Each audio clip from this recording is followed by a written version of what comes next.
This channel is supported by TrueFire. TrueFire is an online library of lessons from some of my favourite players. There's thousands of lessons on there. You can use the promo code JNC40 to get 40% off of any of their courses.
There is literally no piece of gear that I've ummed and ahed about as much as this Gibson Les Paul Standard, and you're probably sick of it. I am too. I've had this guitar for a little over a year, maybe a bit more than that, and it was my first Gibson Les Paul, and actually the only Gibson Les Paul that I've bought for longer than 24 hours. And I did a video the other day where I picked the Sire L7 up and kind of picked it up, and I was playing a Strat just before it, picked up the Sire L7 and was like, wow, that's great. Picked up the Gibson Les Paul out of the cupboard and was just like, well, this is not happening. And this has been my experience with this Les Paul. Sometimes I pick it up and it feels great to play. Sometimes I pick it up and I'm like, why do I still have this guitar? And I don't really get it. I've had a couple of other Les Pauls. I've got a Tokai Gold Top that Rose Morris sent me. I had a Epiphone Joe Bonamassa, which I actually rated higher than this, had the long tenon, and just sort of felt a little bit more like the Murphy Lab that Jake had, where there was smaller binding, smaller frets, a little bit less kind of plastic on it. And also then there was a Maybach Leicester, which I really rated very highly.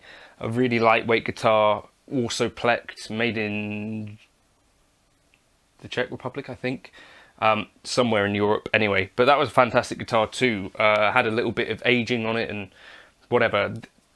Yet this is the Les Paul that I've ended up keeping. Now, I did put it on eBay. There's been a limited amount of interest in it, so yeah, what I'm feeling is that ever since I put it up for sale, I've kept it on stand yeah, not in the case. And I don't know, maybe once you put a guitar in a case, it loses some mojo or something.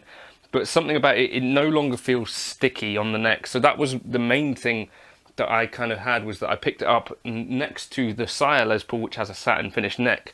It just felt sticky and like my hand was getting kind of caught on it. And then the intonation seemed a bit funny. So I changed the strings and I've done this top wrapping thing. And then every time I played it since I put it on eBay, it's like the guitar knows and it's decided to pull its finger out, and I've just really been enjoying it a whole lot more than I was before. I don't really get it. I'm very confused by it. I think part of the superstition is that it has a Gibson headstock and says Gibson on it. If it didn't, I imagine it'd be long gone. But there is that feeling like if I got rid of it, I might regret it. If it did sell, you know, would I be thinking about this guitar in 15 years or something like that? You know, maybe I would, maybe I wouldn't. I'm not exactly sure, but it's the only guitar that I've really felt this way about, where it didn't really do much for me sometimes when I pick it up. But then I look back at some of my playing on it, and I do think it suits me in some ways, and it's one of the better looking Les Paul standards, I think. I think Beebs was a bit better looking, but you know, the colours on it are right for me. It plays pretty well.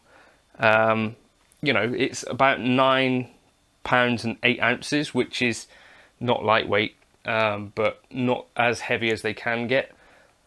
It's got Monty's underwound paths in it, which work for me in the 50s wiring configuration. It's in okay condition, and I've gigged it, and I think maybe that's the thing about it, that I'd be happy to gig this thing, don't have to be too precious. And the other thing is that I worry that if this sold, it would then open back up the gateway to maybe a custom shop Les Paul, which is something I had firmly closed for a while, because this is enough Les Paul for me, and that's one of my worries. You know, would I then be back on Facebook and eBay looking for the perfect Les Paul custom, which is not something I necessarily want to do. So I think it's going to have to come off of eBay, because I feel like for now I've sold a bunch of other gear. This is the one thing that I'm super on the fence about, and in that case maybe it's better just to wait and see what happens. So the Gibson Les Paul Standard, this is my most confusing piece of gear. I don't quite get what's going on, but I'm going to go and give it a little bit more of a play now and see if today I like it or not. Thank you for stopping by, and let me know what you think of this. Does this guitar suit me? Do you want this guitar? Or do I look like a clumsy Burke playing it? I think there's something about the Les Paul which is such an iconic design that there's some part of my brain which only feels like it's going to be right if it says Gibson on it. And maybe that's why I'm hanging on to it.